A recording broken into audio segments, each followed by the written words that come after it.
Radio Gabon Direct. Donc, toute la nuit, la gendarmerie nationale, la police, la PJ, le B2 ont investi Mounana pour traquer le fantôme d'Hervé Patrick Opianga. Ils sont allés dans sa résidence. Ils ont fouillé toute la maison. Ils ont neutralisé le gardien. Après, ils ont accédé à l'appartement. Ils ont fouillé tous les coins et recoins. N'ayant pas trouvé HPO, ils sont repartis, mais cette fois-ci à la résidence de César Opianga, le grand frère d'Hervé Patrick Opianga, que vous connaissez très bien et qui a encore défrayé la chronique ce dernier temps, puisqu'il a été injustement arrêté par la Gestapo avant d'être libéré. Ils sont allés fouiller de fond en comble le domicile de César Opianga, où ne se trouvaient que des membres de sa famille. Jusqu'à 3 heures du matin, et après, ils ont rebroussé chemin. Ils n'ont pas trouvé ni HPO, ni son fantôme, puisqu'ils disent l'avoir tué. Certains disent l'avoir tué. C'est curieux quand même. Mais quand on a tué quelqu'un, pourquoi on va encore chercher le traquer? Le fantôme aussi dérange. Donc, et l'attaque continue. De passage à Dakar, où il a rencontré ses marabouts, Brice Kotori Ngema a posé des questions. Le gars représente un danger. Oui, on lui a dit qu'il représente un danger. Est-ce que le gars est sur le territoire national? Pas sûr. Il y a beaucoup qui me posent la question de savoir pourquoi d'autres disent qu'il est mort et moi je ne dis pas qu'il est mort. Je vous rappelle que je suis journaliste. Un journaliste n'affirme pas des choses qu'il ne peut pas démontrer. Pour parler d'un mort, il faut qu'il y ait un corps. On parle de disparition tant qu'il n'y a pas de corps. Et pour le cas des HPO, je ne peux même pas parler de disparition. Parce que je sais qu'il a envie, il est quelque part en sécurité. Je suis écœuré par l'amateurisme des agents de renseignement du Gabon. Des vrais édungués, je vous assure.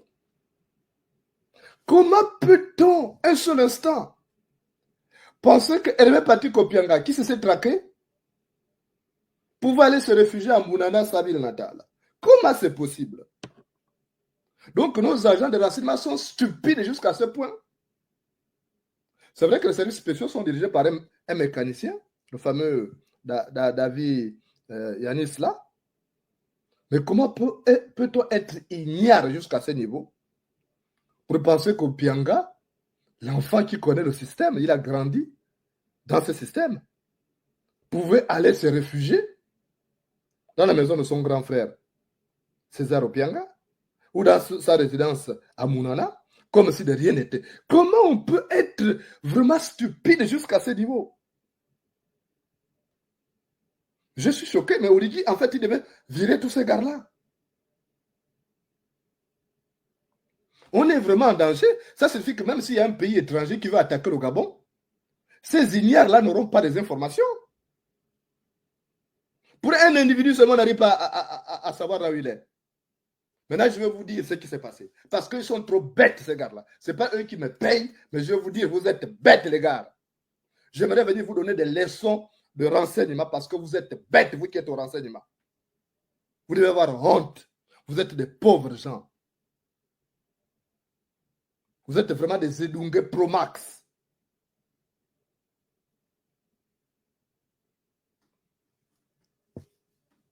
Hervé Patrick Opianga, il est devenu le cauchemar d'Origi. Ouais, j'aime ça. J'aime quand on donne des insomnies, comme j'ai fait ce dernier temps-là, où je donne des insomnies à Origi. J'ai appris qu'il arrive en France, là, il serait même déjà là, semble-t-il, qui serait arrivé pour l'inauguration de la cathédrale Notre-Dame, là, de Paris. comme s'il était un chrétien alors que c'est un démon. Et il va profiter de voir ses barbouzes et tout, ça je suis au courant. Bref, on en parlera au cours de notre balcon. Mais je veux parler un peu de ces Zedungués qui sont au renseignement. Des vrais Zedungués. Des vrais tarés de Ciboulot. Si Oligui n'était pas aussi un Edungué, on aurait fait des choses pour ce Gabon. C'est dommage que lui aussi c'est un Edungué. Et il ne suit que des tarés là. Parce qu'ils s'entendent, ils sont pareils.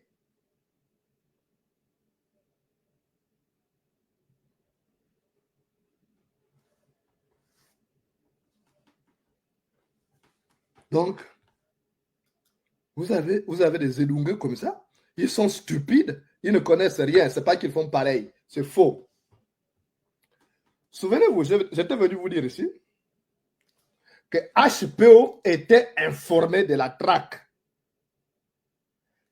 Hervé Patrick Opianga, c'est un enfant qui a grandi dans le sérail. C'était un enfant qui a connu une jeunesse mouvementée, difficile. Et grâce à son intelligence, il n'a pas fait de grandes études, il n'a pas fait Harvard, il n'a pas fait Harvard, il n'a pas fait Paris, Sorbonne, il n'a pas. Mais il est très, très, très intelligent. Il a grandi. Il est le premier Gabonais à avoir créé une entreprise de sécurité. Et il a beaucoup appris de ses expériences difficiles. Donc, Hervé Patrick Opianga a grandi. Même Omar Bongo avait peur de ces gars-là.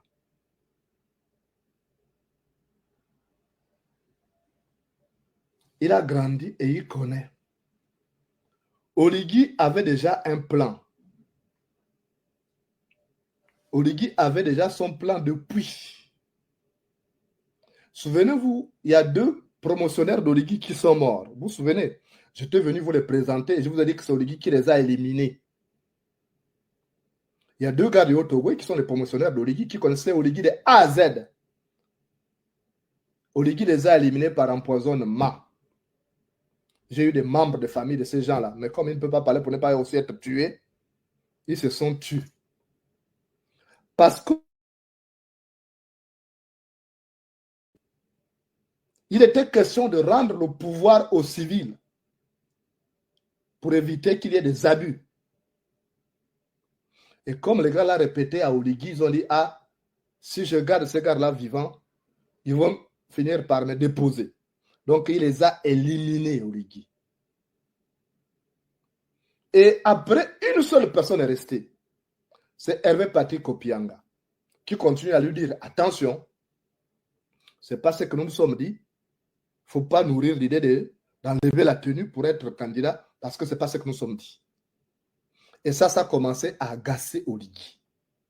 Donc, Oligui a décidé de l'éliminer. Et j'étais venu, souvenez-vous, j'ai fait une vidéo pour dire, ah, si vous connaissez Hervé Patrick Opianga, dites-lui ça. Moi, j'avais son numéro, je ne peux pas l'appeler. Pour qu'ils ne pensent pas, parce que tu sais, il y a parfois des gens, quand tu les appelles, ils pensent que tu veux leur demander de l'argent. Non. J'ai fait une vidéo. Parce que si j'ai fait la vidéo aussi, et pourtant il a la possibilité d'appeler Hervé Patrick Opianga, il ne peut pas refuser de me prendre au téléphone. Mais je me suis dit, dans ma position actuelle, vaut mieux dire ça parce que l'histoire, la postérité retiendra que Moulenda avait prévenu. Et justement, j'avais prévenu pour dire qu'attention, Oligui veut éliminer Opianga. Et ça a été fait. Donc, il y a eu l'histoire de Webcore et tout. Et Oligui avait décidé de passer à la vitesse supérieure. Donc, dans un premier temps, qu'est-ce qu'il a fait? Il a cherché. Il faut qu'on vous dise comment ça s'est passé. Au cours d'un entretien avec Landry Amiang, il faut chercher à neutraliser Opianga parce qu'il ne présentait pas de garantie de loyalisme à Oligui. Donc, il va s'entendre. Oligui va s'entendre avec Landry Amiang pour que Landry Amiang contacte le père d'Elisabeth, qui est maintenant la fille d'Opianga, adoptive ou adoptive, qu'on faisait passer pour la copine d'Opianga maintenant. Elisabeth, sa mère s'appelle Lucie. qu'est-ce qui va se passer? Landry Amiang va contacter le père d'Elisabeth, on appelle petit nom Elsa, et pour dire, écoute, tu as la possibilité de devenir riche. Le travail que tu fais là, c'est rien. Moi, je vais te faire rencontrer le président. Mais la condition, c'est que tu montes à Libreville, tu dois porter plainte. Tu dois porter plainte à Opianga en disant qu'il a été, qu'il a violé ta fille. Le gars saute sur l'occasion. Il saute sur l'occasion. Donc, le monsieur arrive à Libreville. Mais sauf que Oligui, ce n'est pas quelqu'un qui respecte sa parole. Même si vous dites, venez prendre telle chose à telle heure, méfiez-vous. Donc, il va venir à Libreville, ils vont faire ça. Ils vont faire tout le grabuge après avoir envoyé Stéphane Nzeng et Landry Amiang pour faire ça. Mais Landry Amiang n'est pas seul dans ce plan. Parce que je vais vous dire des choses, comme on ne peut pas vous dire nulle part, on vous dira nulle part. Landry Amiang n'était pas seul dans ce plan. Landry Amiang était des mèches depuis des années. Qui a fait courir la rumeur selon laquelle Opianga sortait avec sa fille? Qui a fait courir cette information? Qu'elle soit vraie qu'elle soit fondée ou pas, mais la personne qui a fait courir cette information, c'est Lucie. Lucie qui est la femme d'Opianga.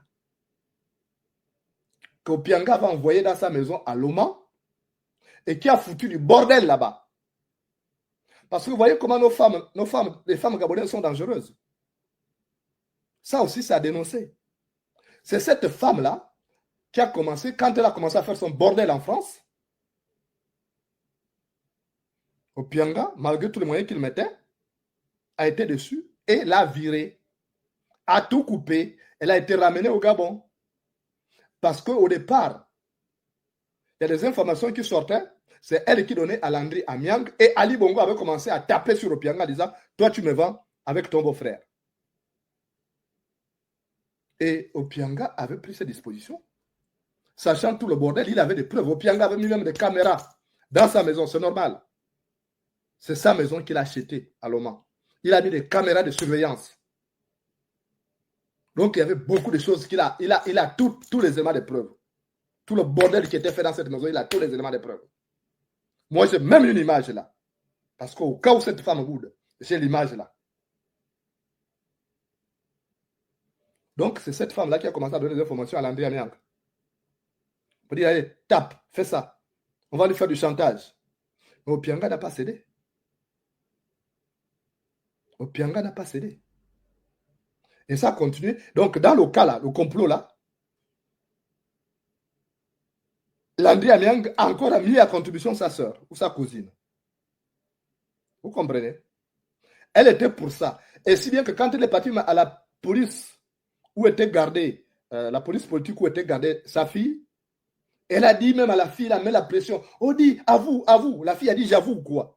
Il ne m'a jamais violé. Parce qu'elle était dans le complot avec Landry Amiang. Avoue, ton père va sortir de là où il est. Parce que pour avoir l'argent qu'Oligui leur a promis, il fallait que Opianga sorte, soit d'abord livré. La fille a dit, je n'avoue rien. Il ne m'a jamais violé. Tu racontes n'importe quoi, c'est quoi, qu'est-ce que tu racontes? Et comme elle a vu que la fille était tenace, qu'elle ne cédait pas, après, elle s'est retournée pour dire que j'ai soutenu ma fille. Et quand elle est arrivée devant le juge, elle a dit, j'ai soutenu ma fille. Donc, vous voyez un peu comment on utilise nos propres femmes. Moi, ça me fait mal parce que j'ai vécu ça. Et je continue de subir ça. Vous voyez tout ce qui se dit sur les réseaux sociaux. On utilise nos compagnes, nos femmes. La femme gabonaise est dangereuse. Hein. Donc là, elle s'est retournée parce qu'elle n'a pas accepté. Et finalement, Oligui n'a pas donné l'argent. Même le père s'est rétracté, il a retiré la plainte. Parce qu'il fallait abattre Oligui. Puisqu'elle n'a plus Opianga. Puisqu'elle n'a plus rien à gagner d'Opianga. Opianga a coupé les vivres. Donc il faut l'abattre. Si on peut avoir l'argent chez Oligui, tant mieux. C'est comme ça qu'on fonctionne chez nous. Donc, ça a échoué. Et il y a quelque chose Je suis trop informé par rapport à ces dossiers, vous savez, pour des raisons professionnelles. Et le jour où la PJ et la garde républicaine, les services sociaux débarquent à aller casser chez Opianga, où se trouvait Elsa plus une nièce d'Hervé Patrick Opianga, il y a quelqu'un qui va apparaître, curieusement, qui n'est pas enquêteur, il n'est pas magistrat, il n'est pas procureur, il apparaît, c'est Landry Amiang qui arrive ce jour-là, celui qui filmait même pour envoyer directement au Liki, pour montrer son sale boulot qu'il est en train de faire. Et il n'est pas parti seul. Landry Amiang, il n'est pas parti seul.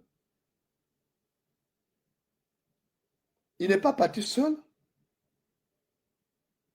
Landry Amiang, avec la complicité de sa sœur, Lucie, ils ont retrouvé l'ancien copain de Elsa, donc la fille adoptive d'Opianga là. Et ils l'ont amené là-bas. Et même la fille a craqué.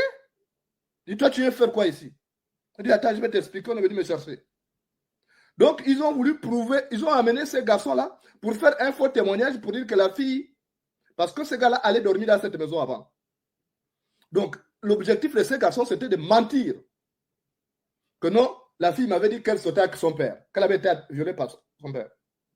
Et la fille lui a dit, tu te tiens loin de ça. Ah, c'est une fille qui a du caractère. Donc, c'est ce qui s'est passé. Et le gars était avec Landry Amiang. C'est Landry Amiang qui manipulait. Parce qu'il y avait les rêves de devenir riche. Le Pianga allait lui donner beaucoup d'argent. Donc, vous imaginez, la fille avait encore 18 ans quand elle sautait avec ces gars-là. Aujourd'hui, elle a 34 ans ou 33 ans. Donc, on va chercher son ex-copain.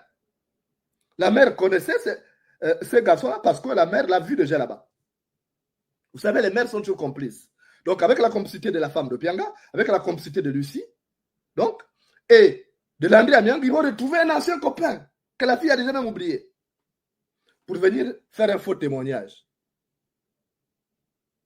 Et malheureusement, ça n'a pas mordu. La fille a dit, tu te tiens à l'écart. Et la fille a tenu Mauricus jusqu'au bout qu'elle n'a jamais été violée. Et du coup, il n'y a rien pour asseoir l'accusation. Même le procureur était gêné aux entournures, tout comme la juge d'instruction. Et puis encore, c'est que ils ont retiré, le plaignant a retiré la plainte. Donc tout s'effrite. Mais comme par hasard, il continue à traquer Opianga. Pourquoi? Donc ça n'a rien à voir avec la prétendue affaire de mœurs. Puisque quand ils sont partis, ils ont cassé le coffre-fort d'Opianga. Ils ont pris 153 millions précisément. Il y avait 153 millions dans la caisse, plus des bijoux d'une valeur de 100 millions de francs CFA. Ils ont amené ça, ils n'ont même pas rendu jusqu'à aujourd'hui. Donc, qu'est-ce que les bijoux d'Opianga ont à faire dans l'affaire de mœurs? Qu'est-ce qu'on a cassé le coffre-fort dans l'affaire de mœurs? Qu'est-ce qu'on allait inspecter? On a fait jusqu'à la chambre d'Opianga a été retournée. Et ça, Opianga était informé. Donc, Opianga était informé. Il savait que le gars voulait le tuer. Parce que quand il a envoyé la mission, c'était vous la battez, comme ça vous allez dire qu'il y a eu échange de tirs. Quand il a vu, comme c'est un caïd, un ancien caïd, alors quand il vous a vu, il a tiré le premier, vous avez riposté, vous l'avez tué. C'était ça la mission. Et la plupart des gars de la police sont des gars qu'Opianga a placés. Donc, quand la mission a été décidée de la battre, ils ont donné l'alerte à Opianga. C'est pourquoi il ne s'est pas présenté le premier jour quand on l'a convoqué. Parce que, comment on vient de remettre la convocation à 11h, on dit à 12h, tu es appelé. Vous savez, ce n'est pas ça, c'est au moins 24 heures. Donc, Opianga informé qu'il va être abattu, il décide de ne pas se présenter. Il envoie ses avocats, maître Gisèle Ehu, maître Jean-Paul Mumbembe et maître Mbaondo. Ils vont et ils donnent les garanties de se représenter le lendemain, mais au parquet cette fois-ci, lorsque l'affaire est déférée devant le parquet. Mais comme il est informé qu'il va être assassiné, Il va être abattu comme un chien parce qu'Oligui cherchait beaucoup de motifs. Il va décider de prendre la poudre d'escampette. Mais il savait que le gars arriverait à telle heure chez lui. Donc, pour préparer sa fuite, il ne dira à personne qu'il s'en va. Même pas son grand frère César. Il appelle son frère César, son grand frère, pour dire que j'ai peur, je ne peux pas conduire, parce que je sais que le gars me veut du mal. Il faut me prendre, tu me déposes, j'ai un document à déposer chez maître, chez madame Paulette Mba Ayo, hein, à Koli, que vous connaissez, qui était première présidente de la Cour d'appel judiciaire de Libreville. La dame là habite à Cité Damas. Donc, César Opianga va prendre son petit frère, sans imaginer la suite, et va le déposer chez madame Akoli. Et c'est de là que HPO va organiser sa fuite, sachant qu'il va être abattu parce qu'il connaît ces gars-là. C'est quelqu'un qui connaît la rue, il a fait la rue, il connaît la rue, il connaît les bandits, et il a compris que ce sont des petits bandits, des petits gamers. Donc, Opianga va décider donc de partir de là. Comment va-t-il sortir? Comment c'est possible? Oligui a quadrillé la ville. Il a quadrillé la ville déjà depuis avant le couvre-feu. Depuis un an, le Gabon est sous couvre-feu. Et il y a le déploiement des forces de sécurité partout. Mais sauf que c'est mercredi soir. Il n'y a pas encore un ordre de l'arrêter. Mais HPO sait qu'il ne peut pas passer par l'aéroport international Léomba. Non. HPO sait qu'il ne peut pas prendre aussi la route pour passer par le Wellington. Il va se faire arrêter en chemin. Il sait qu'il ne peut pas aussi prendre la route pour passer par la route économique, arriver jusqu'à Mwanda, Mounana. Ce n'est pas possible. Les officiers de police, les hauts gradés, à qui il a rendu des services, vont l'aider à être exfiltré du Gabon. Mais par comment? Par comment? Vous allez vous poser la question?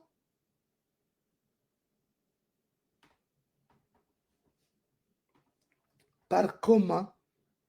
Puisque tout est barricadé, le pays est barricadé depuis que Oligui a pris le pouvoir.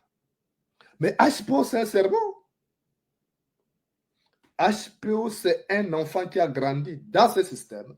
Il a participé à certaines opérations. Il sait comment ça se passe. Il va donc exploiter une faille. Beaucoup ont dit à l'ambassade des États-Unis, c'est faux. D'autres ont dit l'ambassade du Maroc, c'est faux. D'autres, l'ambassade de France, c'est faux.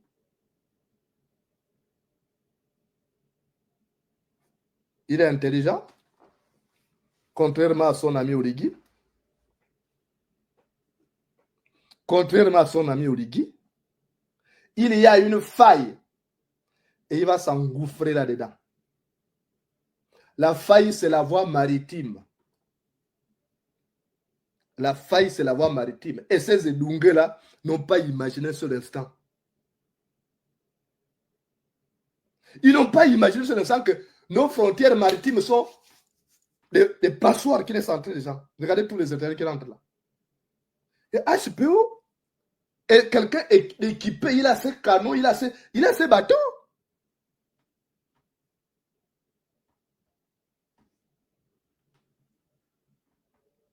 Donc, ils vont utiliser la voie maritime pour le sortir de ce périmètre, il est en danger, pour le mettre quelque part, je ne vous dirai pas exactement, et c'est de là où on va le prendre. L'affaire est jouée.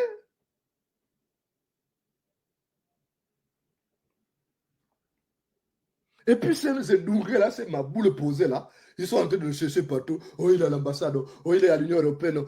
Mon Dieu! Quelle maboule!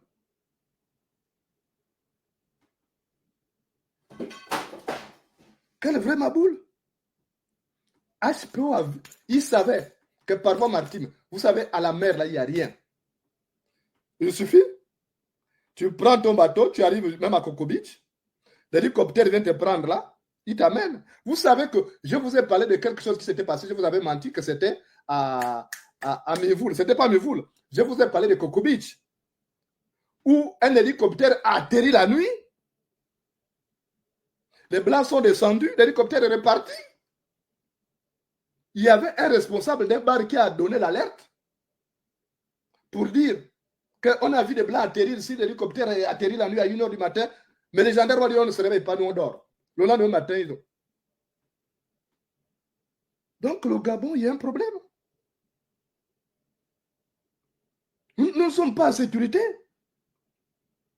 Quand des hélicoptères étrangers peuvent venir atterrir la nuit et repartir, poser ou prendre quelqu'un, mais parce qu'il y a des tocards.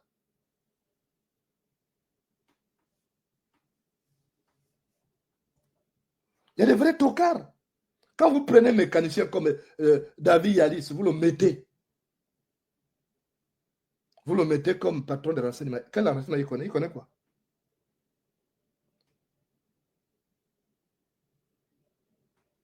Je ne pouvais pas vous dire. Je ne vous donne pas des informations sécuritaires. Je vous avais dit à Mévoul pour tromper la vigilance d'Origi. Voilà comment. Je suis assez intelligent. Je ne suis pas bête. Hein. J'avais parlé de Mévoul. Ce n'était pas Mévoul, c'est Coco Beach. Où un hélicoptère a atterri la nuit à 1h du matin.